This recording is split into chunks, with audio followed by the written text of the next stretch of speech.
Olá, turminha do Pré-5 anos! Tudo bem com vocês? Eu espero que vocês estejam bem. Vamos então para mais uma aulinha?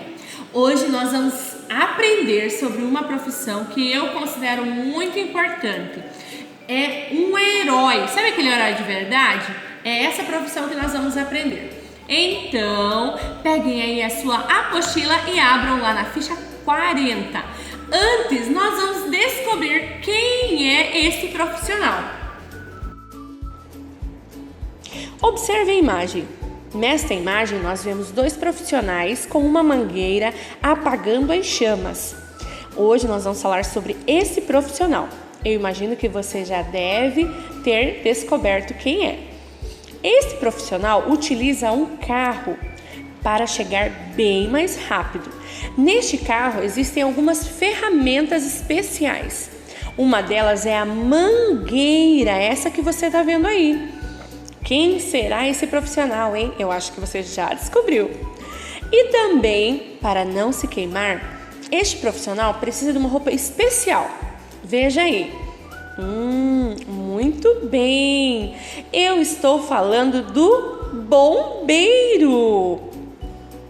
O bombeiro é um profissional que é treinado para atuar em caso de incêndios, para resgatar pessoas de acidentes de trânsito, desmoronamentos de edifícios, desastres naturais, salvamento em grande ângulo.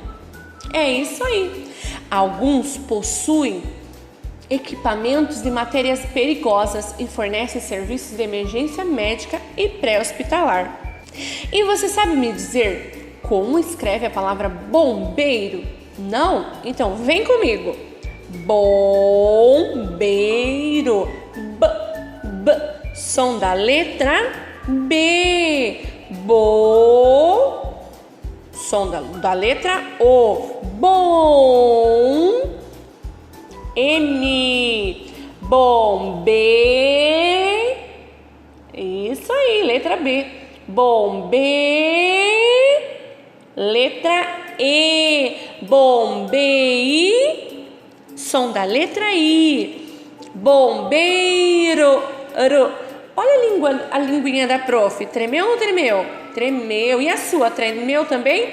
Então é letra R. Bombeiro. Bombeiro. Muito bem. No finalzinho tem a letra O. E aí, descobriu quem é esse herói de verdade?